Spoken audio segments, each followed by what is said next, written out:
નમસ્કાર મિત્રો, કેમ છો? તારીખ આજે 5 સપ્ટેમ્બર 2025 ને શુક્રવાર, ગુજરાતી તિથિ ભાદરવી સુદ ને 13. આइए આજના મુખ્ય સમાચારમાં દેશભરના તમામ મોટા સમાચારો પર એક નજર કરીએ. ગુજરાતમાં વધુ એક આંદોલનના ભણકારા, માજી સૈનિકો હવે લડવાના મૂડમાં. બનાસકાંઠામાં ઝડપાઈ નકલી નોટોની મેગા ફેક્ટરી, 40 લાખની બનાવટી નોટો સાથે 2 આરોપી ઝડપાયા. ટેરિફ યુદ્ધ છેડી ટ્રમ્પ પોતાના જ પગમાં કુવાડી મારશે, યુએસ કોર્ટમાં કેસ હારશે તો બધા જ સોદા કેન્સલ થશે. આઈપીએલ ચાહકોને મોટો ઝટકો, જીએસટી રિફોર્મ બાદ ટિકિટોના ભાવમાં થશે ધરખમ વધારો. મહારાષ્ટ્ર સરકારે લાગુ કર્યો નવો નિયમ, પ્રાઇવેટ નોકરીમાં 9 કલાકને બદલે 10 કલાક કામ કરવું પડશે. ભાજપનું બિહાર બંધ ફ્લોપ, ભાજપના નેતાઓએ દાદાગીરી કરી લોકો પર કાઢ્યો ગુસ્સો. બંગાળ વિધાનસભામાં ધારાસભ્યો બાખડ્યા, ભાજપના 5 એમએલએને કરાયા સસ્પેન્ડ. મહારાષ્ટ્રમાં મરાઠા અનામત પર રાજકારણ તેજ, જીઆર સામે ઓબીસી સમાજ આક્રમક, ઘણા જિલ્લાઓમાં જોરદાર વિરોધ. જીએસટીમાં ફેરફાર અંગે પીએમ મોદીની આવી પ્રતિક્રિયા, કહ્યું આઝાદી પછીનો સૌથી મોટો નિર્ણય. ઉત્તર ગુજરાતના તાતા કોન્ટ્રાક્ટર ફાર્મિંગથી પરેશાન, ખેડૂતોએ ઉસારી આંદોલનની ચીમકી, સમાધાની પગલાં લેવાની માંગ. અમે આદિવાસી છીએ, હિન્દુ નથી, કોંગ્રેસના નેતા સિંગુરના નિવેદન પર હોબાળો. ગોપાલ ઇટાલિયાએ કહ્યું ધારાસભ્ય બન્યા પછી લડાઈ પૂરી થઈ નથી, અહીંથી શરૂ થઈ છે. માત્ર ₹2 વધારીને રોજનો 1500 કરોડનો નફો શેરવી લેવાનો ઝોમેટોનો ગેમ પ્લાન. અંબાજીમાં ભાદરવી પૂનમના મેળામાં આવતા પદયાત્રીઓ માટે 28 લાખ લીટર પીવાના પાણીની કરાઈ વ્યવસ્થા. ટ્રમ્પના ટેરિફ વચ્ચે ભારત માટે ખુશીના સમાચાર, હવે ભારત અને યુરોપ વચ્ચે ખુલશે નવો વેપાર માર્ગ. કેન્દ્ર સરકારના જીએસટી માળખામાં ફેરફારથી ખેડૂતોને મોટી રાહત, ટ્રેક્ટર, કૃષિ ઉપકરણો, સિંચાઈના સાધનો અને ખાતરો જેવી આવશ્યક વસ્તુઓ સસ્તી થશે. આજથી જીએસટી કાઉન્સિલની બેઠક શરૂ, રોજિંદા જીવનમાં વપરાતી 250થી વધુ વસ્તુઓ સસ્તી થશે. કેજરીવાલની આકરી ટીકાકારક, સ્વાતિ માલીવાલે નમતું જોખ્યું, પંજાબ માટે 1 મહિનાના પગારનું આપ્યું બલિદાન. કેન્દ્ર સરકારનો મોટો નિર્ણય, પાકિસ્તાન, અફઘાનિસ્તાન અને બાંગ્લાદેશથી આવતા લોકોને ભારતમાં રહેવાની મળશે મંજૂરી. મહારાષ્ટ્રમાં ફરી વિરોધ પ્રદર્શન, મરાઠા અનામત સામે ઓબીસી લોકો આપી રહ્યા છે ચેતવણી, મંત્રી પણ નારાજ. ભૂતપૂર્વ વડાપ્રધાન નહેરુનું પ્રથમ સત્તાવાર નિવાસસ્થાન 1100 કરોડમાં વેચાયું. કપાસનું ઉત્પાદન કરતા ખેડૂતોને કેન્દ્ર સરકારની મોટી રાહત, એમએસપીથી ખરીદી માટે વિક્રમજનક કેન્દ્રો શરૂ કર્યા. ઓબીસી અનામત પર ભાજપના એમએલએ પીકે પરમારનું મોટું નિવેદન, આપણા ભાગનું અનામત સમૃદ્ધ જ્ઞાતિઓ લઈ જાય છે. ગુજરાતની રાજનીતિમાં નવો વળાંક, એક સાથે 500થી વધુ લોકો આપમાં જોડાયા, ભાજપ કોંગ્રેસને મોટો ઝટકો. ટેકાના ભાવે ખરીદીનું પોર્ટલ ફરી કાર્યરત થતાં એક જ દિવસમાં 2,17,000 ખેડૂતોએ ઓનલાઈન નોંધણી કરી. ભારતે અફઘાનિસ્તાનને રાહત સામગ્રી દિલ્હીથી નહીં પણ કાબુલીથી મોકલતા થયો હોબાળો.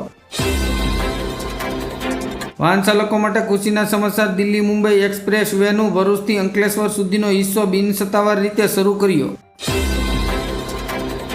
મુંબઈના પ્રિય પાવનું ભવિષ્ય જોખમમાં, લાકડાની ભટ્ટીના કારણે પાવ બનાવવાની પરંપરાગત રીત પર પ્રતિબંધ. મરાઠા અનામત મુદ્દે ફડણવીસ સરકાર ફસાય, કદાવર મંત્રી છગન ભુજબળે જ વાંધો ઉઠાવ્યો. નીતિશ કુમારના દીકરા નિશાંતની રાજકારણમાં એન્ટ્રી પર લગાવ્યો અલ્પવિરામ, જેડીયુએ કરી સ્પષ્ટતા. ચીનના રાષ્ટ્રપતિનો હુંકાર, અમને કોઈ હરાવી શકશે નહીં, દુનિયાને તાકાત દેખાડતી વિક્ટરી પરેડમાં અમેરિકાના દુશ્મન દેશના વડા પુતિન અને કિમ જોંગ એક સાથે. મરાઠા અનામત આપવા રાજી થઈ મહારાષ્ટ્ર સરકાર, મરાઠાઓને મળશે કુણબીનો દરજ્જો. રાજસ્થાનમાં પણ મેઘે વિનાશ વેર્યો, ડેમ તૂટતા ગામડાઓ ડૂબ્યા, દુર્ઘટના વચ્ચે અપાયું ફરી એલર્ટ. આણંદમાં અમૂલ ડેરીની ચૂંટણીમાં ભાજપના 3 હોદ્દેદારોએ પક્ષ વિરુદ્ધ નોંધાવી ઉમેદવારી, પક્ષે ત્રણેયને હોદ્દા પરથી હાંકી કાઢ્યા. બાબા રામદેવે કહ્યું ભારતના લોકોએ પેપ્સી, કોકોકોલા, સબવે, કેપ્સિકેમ, મેકડોનાલ્ડ જેવા અમેરિકન પ્રોડક્ટનો બહિષ્કાર કરવો જોઈએ. ટ્રમ્પના 50% ટેરિફથી બિકાનેરના ઊનના વેપારીઓની મુશ્કેલીઓ વધી, કેન્દ્ર સરકાર પાસે રાહતની કરી માંગ. પીએમ નરેન્દ્ર મોદીના 75મા જન્મદિવસને ખાસ બનાવવા બીજેપી વ્યસ્ત, લોકો સુધી પહોંચવા માટે બનાવી ખાસ યોજના. સ્વાસ્થ્ય ક્ષેત્રમાં મોટી રાહત, હેલ્થ ઇન્સ્યોરન્સ અને મેડિકલ સાધનો થયા સસ્તા. પંજાબમાં 37 વર્ષ બાદ આવેલા વિનાશક પૂરથી 23 જિલ્લાના 1400 ગામડાઓ પૂરગ્રસ્ત, શાળા કોલેજો 7 સપ્ટેમ્બર સુધી બંધ. ગુજરાત સરકારે રાજ્યના 1,75,00,000 વીજ ગ્રાહકો માટે લીધો મહત્વનો નિર્ણય. હવે 100 યુનિટ વીજ વપરાશ પર થશે 15 રૂપિયાનો લાભ. મોદીની ફરી ફજેતી કરી નાખી, ટ્રમ્પના સલાહકારકે કહ્યું મોદી, પુતિન અને જિનપિંગ સાથે બેડ પર. મરાઠા અનામત આંદોલનમાં ઉપવાસ પર બેઠેલા મનોજ જરાગેને મુંબઈનું આઝાદ મેદાન ખાલી કરવા હાઈકોર્ટનો આદેશ.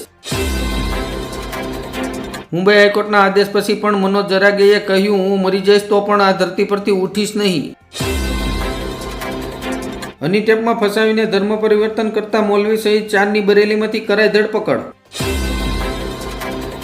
રાજકોટના ટીઆરપી ગેમ ઝોન અગ્નિકાંડના આરોપી મનસુખ સાગઠિયાને સુપ્રીમ કોર્ટ દ્વારા મળી રાહત. ભારતની પહેલી make in India ship PM મોદીએ કરી લોન્ચ, સેમિકન્ડક્ટર પર રાખ્યો મોટો ટાર્ગેટ. ભારતીય રેલવે અને એસબીઆઈ વચ્ચે થયો મહત્વનો કરાર, રેલવે કર્મચારીઓને મળશે 1 કરોડ રૂપિયાનું ઇન્સ્યોરન્સ કવર. સરકારી શિક્ષકોનું ભવિષ્ય ખતરામાં, સુપ્રીમ કોર્ટનો આદેશ, શિક્ષક પાત્રતા પરીક્ષા પાસ કરો અથવા રાજીનામું આપો. તેલંગાણાના પૂર્વ સીએમ કેસીઆરની પુત્રી કે કવિતાને બીઆરએસ પાર્ટીમાંથી સસ્પેન્ડ કરવામાં આવી. સૌરાષ્ટ્રના માણાવદરમાં રાજકીય વિવાદો વચ્ચે ધારાસભ્યનું કાર્યાલય બંધ, લોકોમાં રોષ ભભૂક્યો.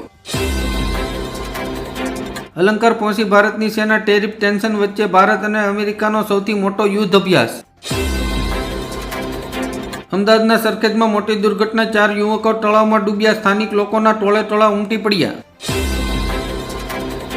હવામાન વિભાગની આગાહી, 4 થી 7 સપ્ટેમ્બર સુધીમાં સૌરાષ્ટ્ર, દક્ષિણ ગુજરાતમાં ભારેથી અતિભારે વરસાદ ખાબકશે. અફઘાનિસ્તાનમાં ફરી ભૂકંપ, 5.2ની તીવ્રતા નોંધાઈ, અગાઉના ધરતીકંપમાં 1400 લોકોના મોત. અંબાજીને સ્વચ્છ રાખવા માટે પદયાત્રીઓ માટે ખાસ ઓફર, 10 પ્લાસ્ટિકની બોટલ આપો અને 1 બોટલ સ્ટીલની લઈ જાઓ. પંચમહાલના કાલોલમાં ગણેશ વિસર્જન દરમિયાન 4 લોકો નદીમાં ડૂબ્યા, 1નું મોત. ઇન્ડોનેશિયામાં 1 ભારતીય સહિત 8 મુસાફરોને લઈ જતું હેલિકોપ્ટર ગુમ, શોધખોળ શરૂ.